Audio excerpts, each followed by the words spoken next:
Lagos Talks 91.3 and Corporate Shepherds presents the man of the hour. Ladies and gentlemen, please welcome ID Enang.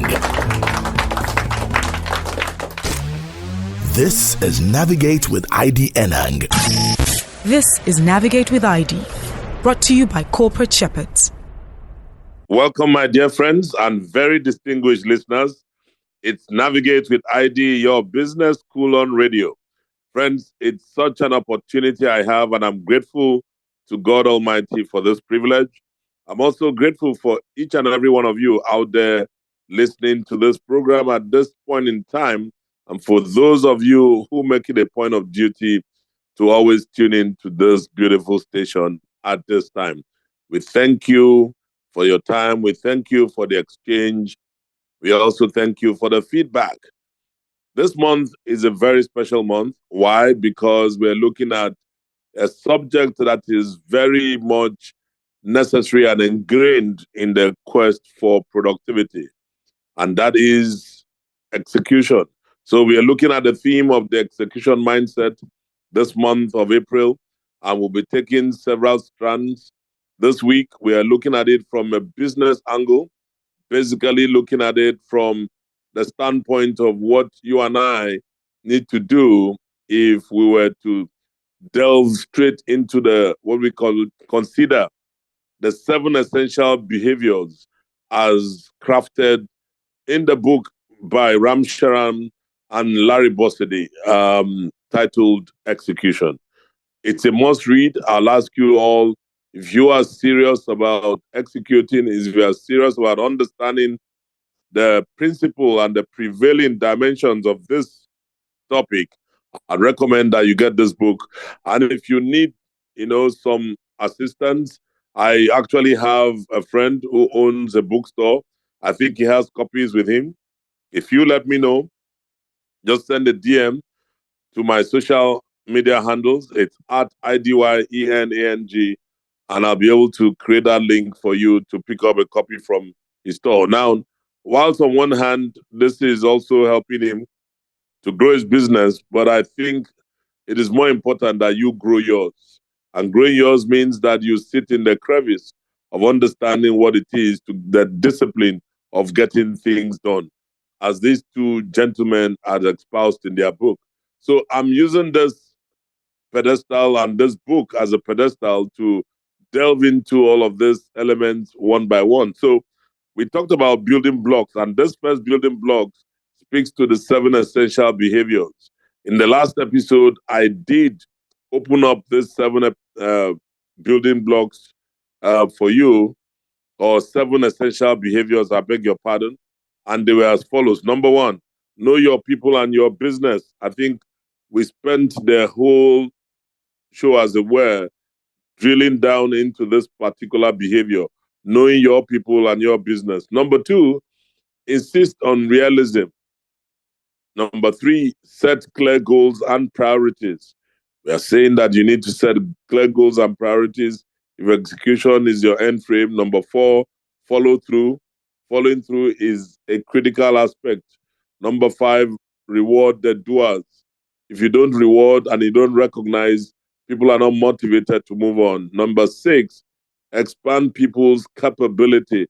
So you are a manager, you are a director, you are an owner, your business owner, whatever you are doing, even as an individual, you must seek to expand the capability of people. And finally, number 7, within the framework of these 7 essential behaviors, you must know yourself. And the big question, that I asked in the previous episode was, what exactly does a leader who is in charge of execution do? This is a question many of us typically ask ourselves. Many times, if you're growing in your career, growing in a role, some young ones, especially this generation, believe they can do anybody's job. Oh, I'm just 22. I can be a CEO at 22. But they forget one thing, that Rome wasn't built in a day. It takes a lot of dexterity. It takes a lot of hard work and process to get you to a place of experience. So what exactly does a leader do, or who's in charge of execution do? Now, There's another question I posited. How does that particular leader keep himself from being a micromanager? How does he get away from the day to day, getting into the details of running the business? Well, we'll get to find all of this as we go on track and we find ourselves within this set of behaviors. When we looked at knowing yourself and knowing your business, it was an extensive conversation, an extensive discussion that happened in the course of the week. But here we are. I'm just going to ram into the next one, which is about insisting on realism. I believe that the two gentlemen who put together this great piece of work, having not just consulted and also worked in top rate environments, understand what realism means. Realism is the heart of execution. But many organizations are full of people who are trying to avoid or to shade reality. And why is that? It makes life uncomfortable. A lot of people don't want to open the Pandora box. Why? Because they just want to hide mistakes. People want to cover up, or they want to buy time to figure out a solution rather than admitting they don't have an answer at the moment. I call it executive silence or executive cover up. People cover up a lot. And then what do? You end up with surprises. They want to hide mistakes. They want to buy time to figure out a solution rather than admit they don't have an answer at the moment. Some want to avoid confrontations. Nobody wants to be the messenger who gets shot or the troublemaker who challenges the authority of our superiors. This is the heart of realism. I remember in my own sphere, growing up in corporate and growing up to lead several teams all across the continent, one thing I always say to my team is, do not place any surprise on my table. I do not like surprises. It is better for you to come to me and tell me, sir, we have a problem, and then we can jointly find a solution. Or you come to me with a solution based on the problem that you have observed or seen or expect to come. That is where you earn my respect. But what I always tell my colleagues back in the day, as whether as commercial director, whether as managing director, whether as chief execution officer, whatever capacity I find myself, I will say, stop hiding. Don't hide behind the finger. If you make a mistake, it's okay to make mistakes. But when you continually make the same mistakes over and over, then there's something wrong with you. But you make mistakes, it's okay. Let's learn from it. As you are making that mistake, the system, the business, and indeed other people will learn from it. But when you hide your mistakes or you out of the fear of being called out or being cowed, you just go down and say, you know what, I better hide this thing. You are destroying the business or yourself, because you will never be trusted. And this is something that happens a lot of times to very many a leader. And why that is so, I can't really understand and comprehend. But what I can tell you, friends, having been there, seen a bit of it, and one of the things that I never allowed to sit around me, like most leaders, is to be in denial. For me, I will confront that monster. I'll face the monster. Whatever Goliath is in front of me, I'll face it. And I trust that with my 5 stones and my sling, even if I do not do anything, but by the grace of God, I'll knock down that giant. And in doing it, I will also need my team with me. David, for instance, he only killed one giant in his lifetime. That was Goliath. But he had 5 pebbles or 5 stones. If you are very conversant with that story and the aspects in the Bible, it was his proteges that utilized and killed the 4 other giants, the men he had raised. So sometimes when we ask leaders to describe their organizational organization's strengths and weaknesses, they generally state their strengths fairly well. But they are not so good on identifying the weaknesses because they want to expose themselves. Why do you do that? And when we ask them what they are going to do about the weaknesses, the answer is rarely clear or cohesive. Why? Because they don't know. Rather than saying, to be honest, I don't know, but they tell you something which is a normal corporate speak. Oh, ID, we need to make our numbers. What does that mean? Yes, you must make your numbers, but do you understand why the numbers are looking the way they are? I know you need to make your numbers. The question is, how are you going to make your numbers? You know, many times when I had the privilege of either speaking to commercial leadership, to senior leadership of organizations, maybe they are having their strategy sessions and they invite me, I always ask some very obvious and telling questions. These are some of the questions I ask.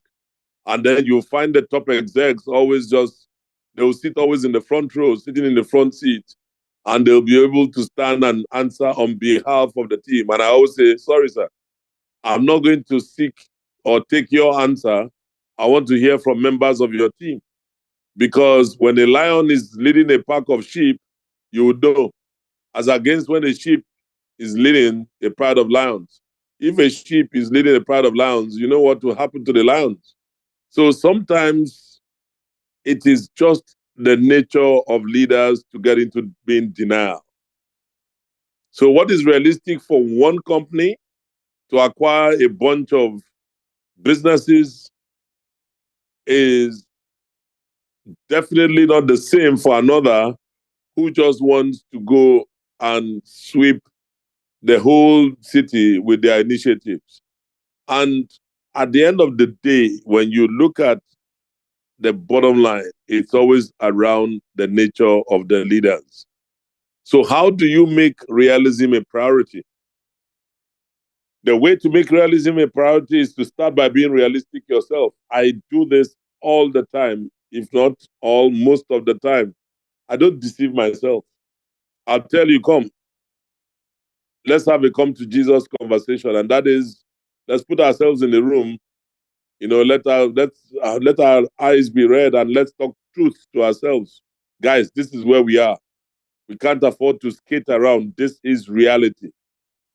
You may want to operate in a different field. I'm very optimistic. I am not, unfortunately, one of those led by negativity. I'm an incurable optimist. And so I make realism a priority. If you start by being realistic yourself, then you can make realism the goal of all the dialogues in your organization.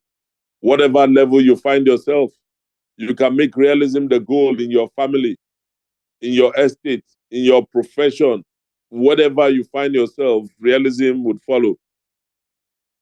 And what does it really mean? To a man like Larry Bossidy, Larry believes that embracing realism means always taking a realistic view of your company and comparing it with other companies. That is his view. And what it means is that you are always keeping an eye on what's happening in companies around the world, and whilst you are measuring your own progress, not internally but externally. You don't just ask, have I made progress from last year to this year? But you rather say, how am I doing vis-a-vis other companies? That's a perspective. Have they made a lot more progress? You're only taking a strip of the competitive outlook and the terrain just as a gauge or a benchmark to say, we are in the same industry, we are doing the same kind of business. I may not understand some of the internal intricacies and what have you, but if these guys are posting this type of revenue, top line numbers, what exactly are they doing? And how have they made a lot of progress relative to mine and ours? Is there something they are doing that we are not aware of or we are not mindful of? That is a realistic way to look at your own base or station. Now we're talking about realism. But then it's shocking to see how many people don't want to confront issues realistically. Have you seen situations when you want to bring up something and say, this is a picture, we need to tell the boss that we are bleeding? They say, no, no, no, no, no, no, you can't tell him. You can't tell him. We can't. You just want to bring the roof on your head. I said, okay, If you don't tell him, he'll get to find out. And the sooner we let him know, the better, so that we stop hemorrhaging. Many times you find that your guys and ladies in the field know that something wrong, fundamental is wrong with the business. But because of your style of leadership, they are afraid to come and tell you, guy, we are hemorrhaging here. There's trouble coming. There's a flood coming. Imagine when we always see all those floods happen in the US or hurricane, whatever. Thank God for technology. Thank God for, people that either they are watching the stars or they are watching whatever. They come back and tell you there's going to be a storm in 3 days. It's going to hit this place, hit that place. And you wonder why. In like manner, in business, very many times before the storm gets to you, there would have been signs. But do you have the right equipment? Do you have the right navigational equipment to pick the frequencies out there to know that there's a hurricane that is coming? And when it comes, it's going to sweep everybody out and everywhere. There'll be casualties. But you know what? Many times you find people are not, number one, they are not sensitive, their equipment faulty. Those that have equipment that are working are totally coyed. They are so afraid that they cannot even mention it because of the nature of the leadership they have in their organization, that it is better for you to keep quiet than for you to raise that warning. You'll be shot for raising the warning. It's better that calamity comes on us and we'll all then try to swim out of it. Many people tend to do that. And you ask yourself, why? For me, in my time and now, I would not accept that. I would fire you very easily. Why would you conceal? I call it executive concealment and rascality. When people, try to hide. I mean, you look at certain boards. I really, would love to sit on boards. But one thing I can tell you, I can't sit on a board when we know that we are hiding from the truth. This truth is going to embarrass all of us someday. Why? Many people are not comfortable doing it.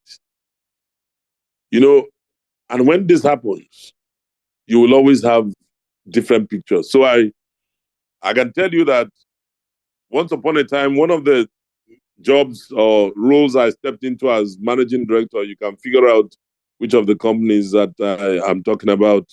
When I took over one of those roles and those companies, I got two different pictures from people and our customers. Now, whilst our people were saying that we were okay in terms of our order fill rate at a certain percentage, our customers were telling us that we were far below what was being reported in-house. So assuming that our people internally were saying we had an order fill rate of 98%, our customers thought we were probably at somewhere around 60 because there was a lot of stock. Now, the irony was, instead of trying to address the customers' complaints or, for a lot of fast-moving consumer goods, they will understand this. When you have stock in trade, stock here, pipeline stock, and pipeline here is stock in the trade, what is going through and what is in your warehouse. When you have anything that is over your normal run rate or days of sale, you are in trouble. This is where it is covered up. Ideally, there is a routine that measures or that counts or that validates what stock the distributor carries, what stock the wholesaler carries, what stock is in the trade, whether the open market, whether with the wholesaler, what stock will probably be in retail. And then you look at your warehouse and say, what is the stock here in terms of days of sale? Because of the run rate, you can estimate how much stock is sitting. So if you have 1,000 cartons and they're doing a run rate of 10 per day, it tells you how many days you have. This is going to wear out. That's why promotions are done. But when people begin to conceal, starting from the rep that is managing the distributor, if the distributor has 3 months stock, and rather than record the 3 months stock, the rep would then record 2 months, connive with the distributor to say he has 2 months stock so that he can get the company to say write off the other stock. And if they write off the other stock, the 1 month that is there, the same people will sell it, bring it back into the trade. And what the distributor will do, if it's a corrupt rep, one with long truth, as my people say, they will connive, collude, and then he gets the share of it. This is the kind of, imbalance of corrupt practices and all that takes away realism, because people are looking for their stomachs. And even the so-called partners are as guilty. But they will come to you and say, we are doing this because I have money tied down. You have money tied down, but tell us the truth. The truth is, sir, I have 90 days of stock. I cannot buy any more from you till I pull these ones out. I mean, there are rules. There's FIFO, there's LIFO, first in, first out, there's last in, first out. And so many rules that govern engagement. Even with the customer's complaints, it doesn't get to you, you know. But for me, when we sit in those meetings, those roundtable meetings, one thing I do, I step into the trade.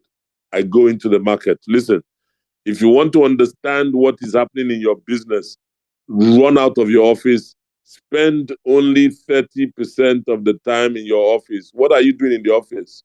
The business is being delivered, or rather, the guts of the business is out there.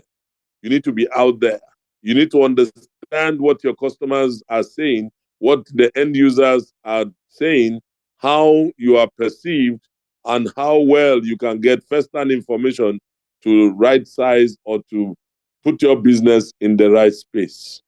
So when I go out into market visits or trade visits or facility visits, what I do is to ask people, and I'll just ask you, so what are we doing right in this business and what are we doing wrong? As simple as that. Of course, if you ask a wholesaler, say, oh, what you're not doing right, they'll always tell you what you're not doing right, so that they'll tell you your competitor is doing this, you are not doing it, and that's what is making their brands, their products sell so much. I always laugh. I laugh. You know why? If you're a smart marketing executive, whether sales or whatever, or trade marketer, the easiest way to always understand stock management and stock pool is best before. When you walk into, say, a shop, right, you can tell within the gondola, I can read and tell you how many products have been sold, the run rate, and the next thing I can tell by lifting the product and looking at the best before date. Now, if a product has a shelf life of, say, I'm making this up, 3 years or 2 years, and then you find yourself with a product in your hand that is about 6 months to expiry, then tell you that product is not moving anywhere. In fact, a snail is faster than the product. But if you get there, I mean, in those days when we used to sell alcoholic beverages, you walk into the trade or walk into a store. When you go into, I open your cooler and I bring out a bottle of beer. We used to have, we were given this markers we could read off in those days. I don't know about now. We would just put like a card, like you have your ATM card. We had all these cards with us. It was a barcode card.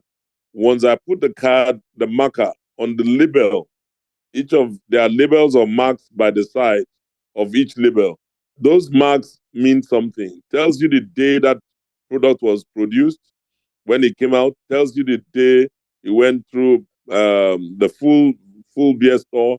Tells you when it's going to expire, and all of that. So by the time I put that card beside it, I can read off and I'll know that this beer is sitting here, nobody's touching it. Sometimes you can know. If you get in, open a cooler, my days in Coke, you will definitely tell you if you need to drive execution and you want a 50% market share, make sure that in that cooler, if the cooler takes 400 bottles, make sure the brand you want to have 50% market share has 50% of it. 200 should be in there. You start from there to determine whether you're going to make it or not. That's realism. But when you fake it, and rather than have the 200 being there, you make 100, it means you are distorting the facts and ultimately you pay the price.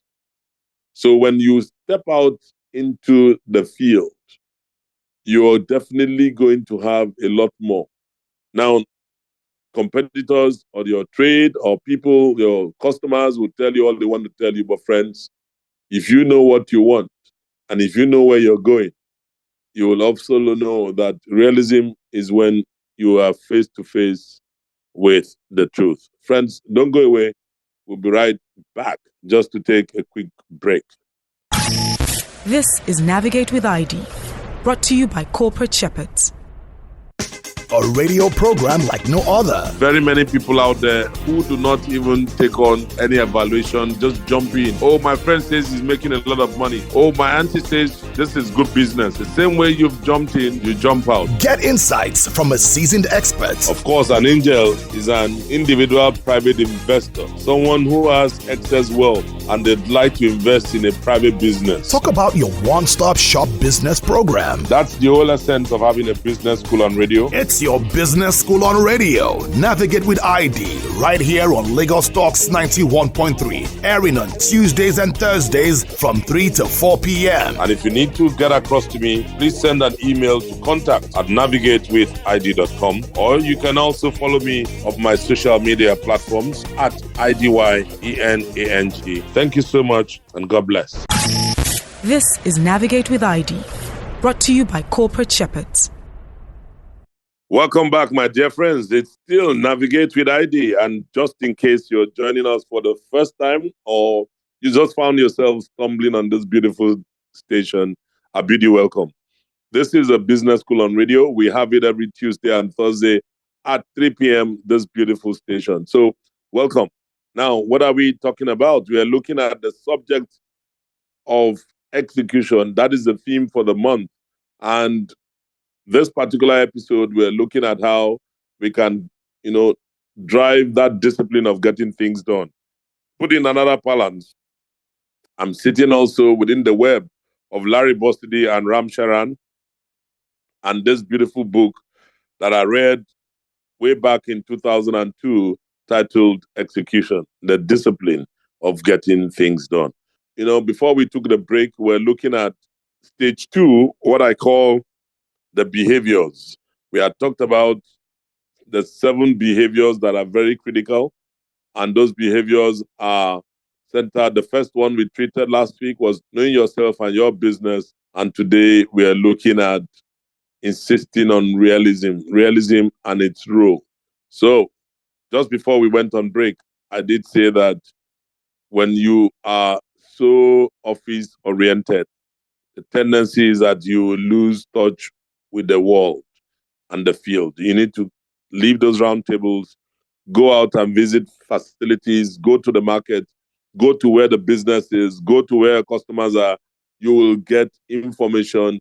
You will understand what is and what isn't. And for example, I gave insights into what typically happened in my days, either at Coca-Cola, Cadbury, Samsung, or L'Oreal, where I spend, 40% of my time in the office, 35.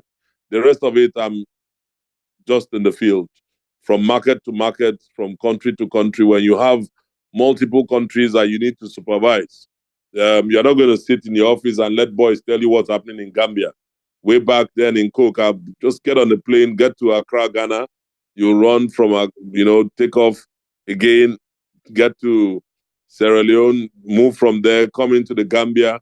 And I remember, one of my colleagues was the country GM at that time. And it was always exciting when you get into Gambia, the main highway, the coke plant is just on the way there.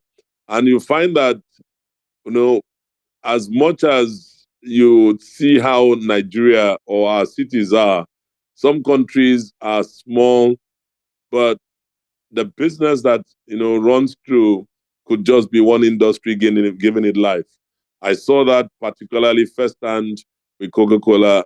In a country like Gambia, putting a plant there, Coca-Cola having a plant there meant a lot. And another place I saw that happen so much was Guinea.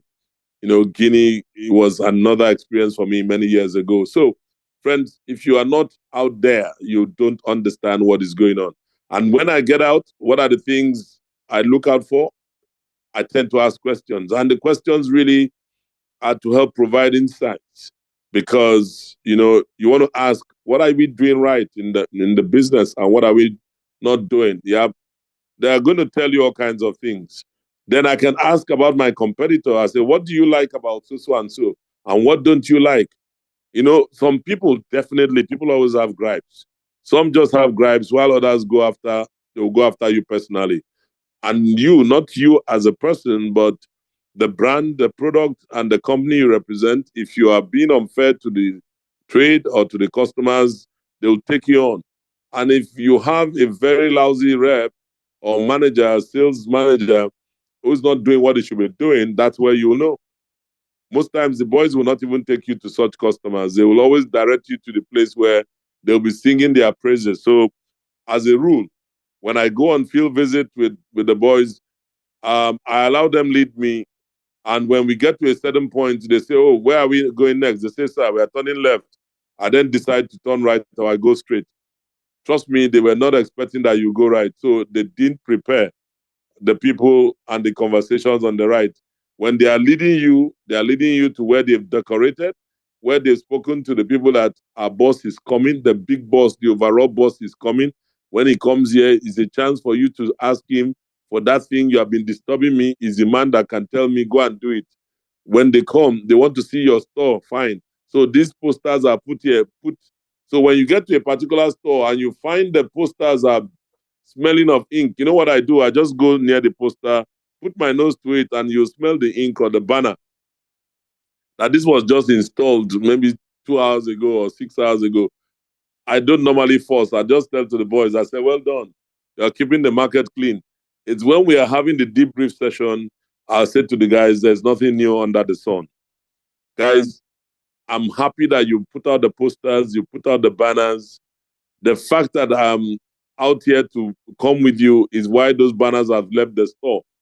If you don't leave your office and you keep producing posters, banners, caps, t-shirts, they'll be in the store.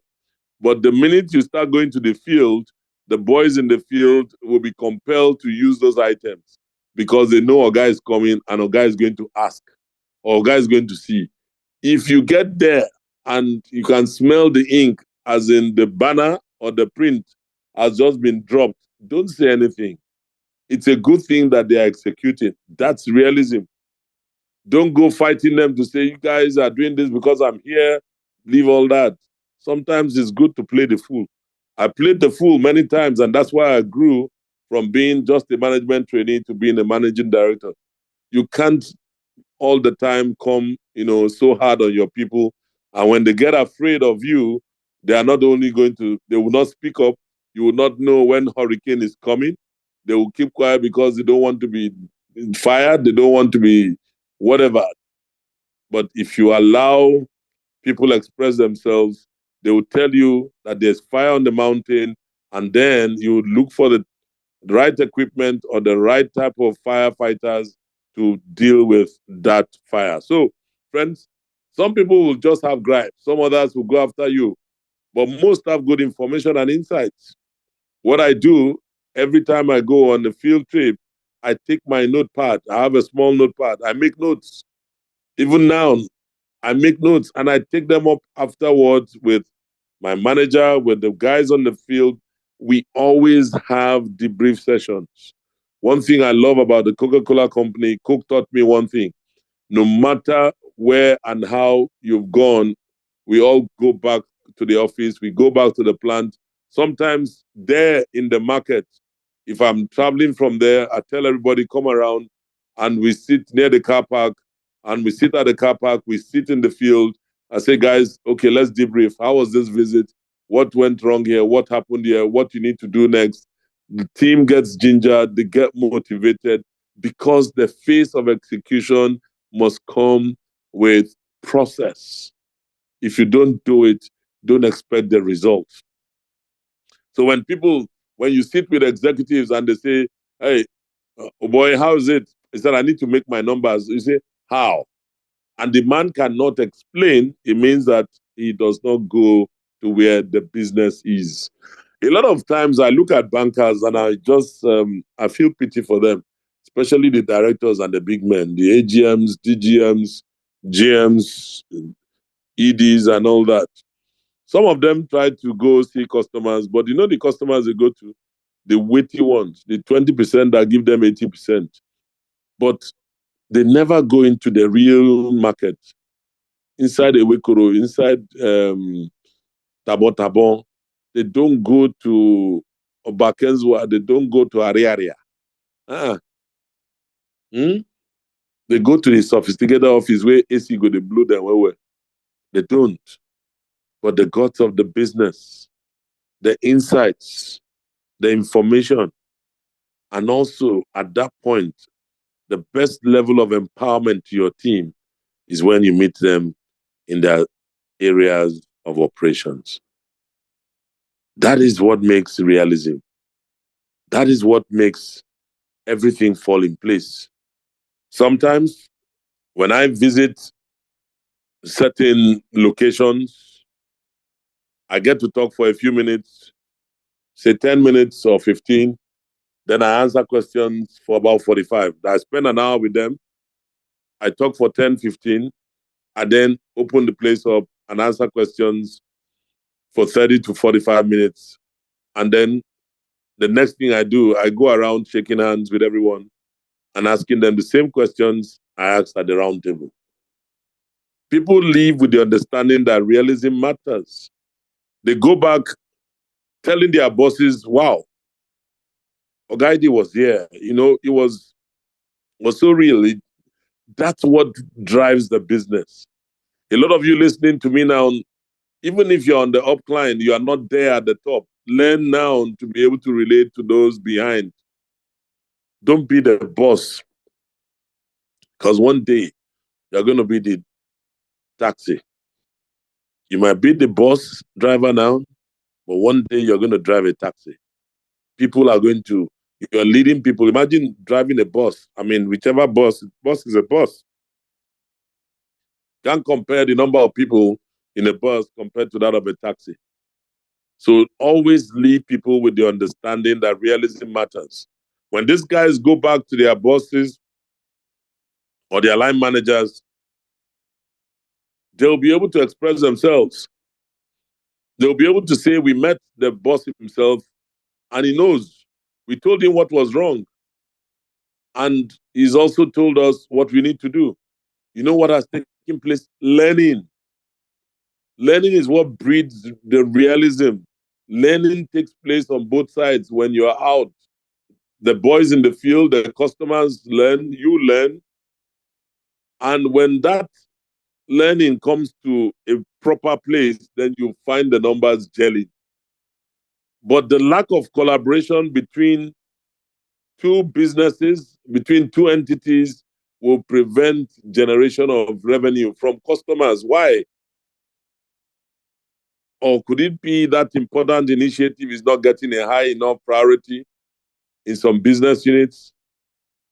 But on the other side, they will then find out that the company as a whole, everybody is dissatisfied, disengaged, and then yet they want progress. Friends, we're still on that one building block. We're looking at the 7 essential behaviors. We've touched on 2 now. Let me step into the 3rd essential behavior. If you want to take on this mark called having the execution mindset. Number 3 here is set clear goals and priorities. Leaders who execute they will focus on the very few clear priorities that everyone can grasp. Listen, I had a boss called Nathan Kalumbo. Nathan was my boss at Coke. One of the things that Nathan or even Larry Drake would tell me would tell the guys is, listen, it would talk about not more than 3 to 5. 3 things. What are the 3 things you want to knock out of the pack? You say boom, boom, boom. They'll be on your fingertips. The other day, I attended a meeting where the deputy director of this entity was reading out their 2025 agenda. And she had about, say, about 10 bullets. And they called it the 2025 agenda. And I sat, at some point, I raised my hand. And when I did, I said, I hope you all will just accept with every depth sense of humility what I'm about to say. I said, this agenda is hocus pocus, deliberate, mysterious nonsense. I said, don't be offended. You're just writing statements. There's no lever. I've not seen any strategy. I've not seen any linkages to what you want to achieve. I've not seen any priorities. And yet you are writing an agenda and 10 of them and they are statements. I said, which of them will people remember at the end of the year? I said, but I'm prepared to put a wager. If you guys execute 2 out of these 10, I'll put a wager. I'll give each and every leader here X, not cash, but this is what I'll do. And I went to sit down. When they picked up the phone, or I beg your pardon, the director picked up the mic. She said, this is not even about shaking tables, that there's no table. The table does not exist. A bomb has come through and they are going to start from the beginning. Now, this is Q2. Imagine they are having to smash that table and they want to start from scratch. And I said, leaders who execute, they focus on very few clear priorities that everyone can grasp. Why do you think it's just a few? First, anybody who thinks through the logic of a business will see that focusing on 3 or 4 priorities will produce the best results from the resources at hand. Man cannot comprehend too many things. Come on. You are dropping 10 things. I want you to do this. These are things we'll do in 2025. If you do 2, God like you. Secondly, people in contemporary organizations need a small number of clear priorities to execute well.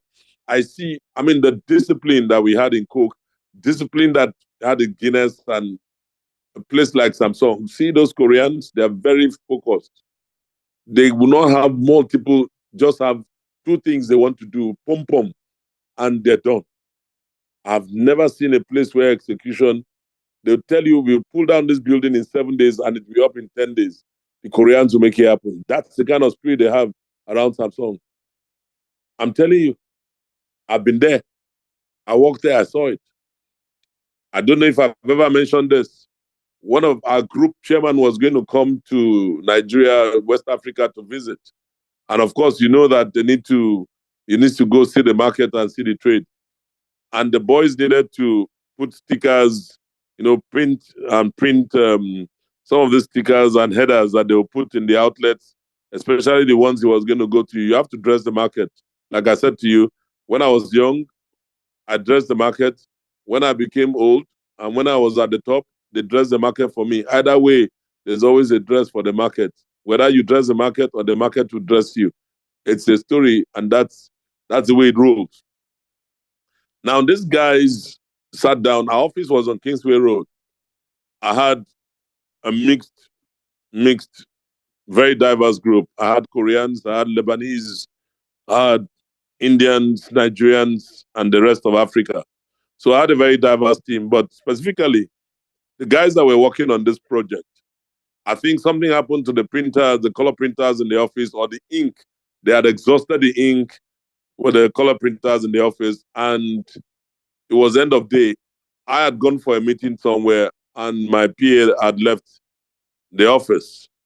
These guys broke the ceiling, went through the ceiling, broke into my office and picked up the printer, went through the ceiling and brought it out and printed. Now, one of them, who was the gentleman, one of the guys there was a Nigerian, Chooks. I remember very vividly. He called me and said, Oga, that is so angry with these Koreans, angry with these Asian boys.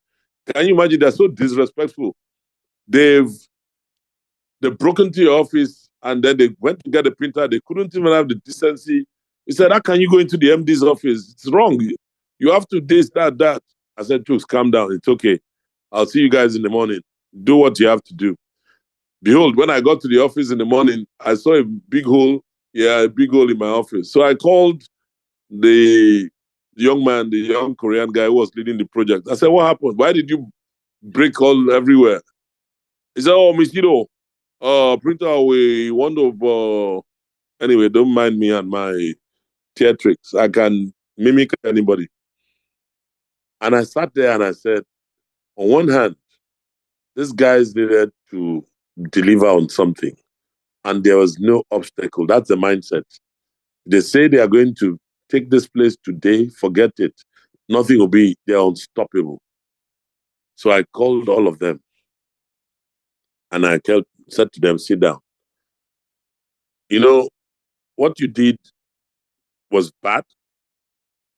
If you are taking permission, destroying a property because of XYZ is not the way to get to the objective. You may say that that's why I would always argue with results. People will tell you, results are sacrosanct, man. Get the results. Don't bother about how you get it. No, no, no, no. You should bother about, you should also question results, because not every result has come to a process that is sustainable. So I had to walk them through that pathway. And don't ask me what I did to them. But of course, on one hand, they had to also understand that you do not, you don't allow, how do I put it? You cannot allow someone get so casual or you become a casualty. And there were lessons learned. But where am I going? When you set very, you know, clear goals and priorities and they are few, people will hit it. In any old-fashioned, or I said in contemporary organizations, you need small number of clear priorities to execute well. But in old-fashioned hierarchical companies, this wouldn't be much of a problem because people generally know what to do. Because the orders came down through the chain of command, those ones will obey. Go to a traditional ministry and say, no, the SEO is not around, so the EO and the O must see it. So when you don't have the DO, the SEO, the CEO, nothing happens. Old-fashioned, hierarchical. But contemporary organizations, they have no time for hierarchy. Here, they know what to do because orders come down through the chain. But when decision-making is centralized or highly fragmented, as you find in a matrix organization, people at many levels have to make endless trade-offs. There's competition for resources and ambiguity over decision rights and working relationships. Without carefully thought out and clear priorities, you will find people getting bogged down in warfare over who gets what and why. This is why and how office politics gets into the fabric of the organization. A leader who says, I've got 10 priorities, doesn't know what he's talking about. He or she doesn't know himself or herself and what the most important things are. It just is on verbal diarrhea, as far as I'm concerned. 10 priorities. What are you doing with 10? You need to have these few clearly realistic goals and priorities, which will influence the overall performance of the company. You know, I've seen this happen so many times. One thing I can tell you is that the fewer your priorities, the better, because people will focus on them and they know why they are doing it. I recall when I joined Cadbury and then we had major issues with debt. I met at that time, we had a trade debt of over 6 billion naira, about 7 billion naira. This was when did I join Cadbury? 2007. Yeah. And we had a trade debt of over about 7 billion, and the balance sheet was 17 billion deficit. We are basically working for the banks and living hand in mouth. How do you say it? Yeah. We're cap in hand all the time, begging banks to give us loans to be able to cycle that produce, give it to the distributors. They will take how many days? So we're running a cycle of 180 days at the max and somewhere between 150 to 180 days before the debt was so high and we needed to bring it down. And so our first priority was to conserve cash. And being the commercial director, I needed to re-strategize and work with my team to say, you know what? We have the traditional distributors who go through the 45-day, 60-day window. Now we need to recast the trade. And so I opened the lower rung of 20 to 25 million band. What you call them, new distributors, but at the lower rank, they were somewhere in there. They were more like distinguished wholesalers called distributors. 20 to 25 million, you'll be able to get products that you want. And guess what? I needed cash. And so what it did with that was it translated into keeping receivables and inventories to a minimum. And what we had to also do to sell off the assets that were not really needed. How? We discontinued some brands. So those of you who ended up not having your Eclairs, Peppermint, Treble, it was that period we had to take those very serious decisions and to reduce costs. The second priority was to focus on customers so we could build a durable revenue base. That's what I'm telling you. And in no time, after 30 months, the business was back on track. Why? Because the priorities we had were in the minds of everyone. Call any of my guys in any part of this country. They will tell you what the three priorities were for us as a team and a company. The commercial team, working with the partners, I'm talking about our partners, whether the guys in manufacturing, whether the guys in quality, whether the guys in distribution, we all knew what the priorities were. How did it come to bear? Beginning of the year, I took everybody. 2000, I joined Cadbury September 9th or 6th, 2007.